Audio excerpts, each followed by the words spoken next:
Dacă n-ai fi existat, nici nu pot imagina. Vă mulțumim tare mult!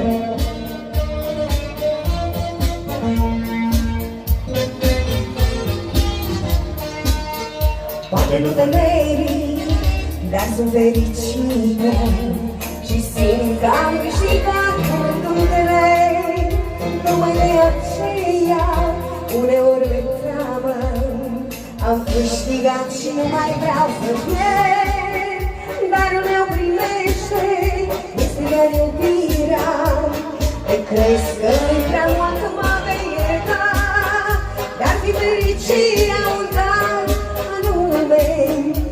Ani întregi l-aș cânta, l-aș găsi și l-aș da. Ce-aș fi fost dacă n-ai existat, nici nu pot imagina. Mă întreb dacă n-ai existat, ce-ar fi fost viața mea. Ce-aș fi fost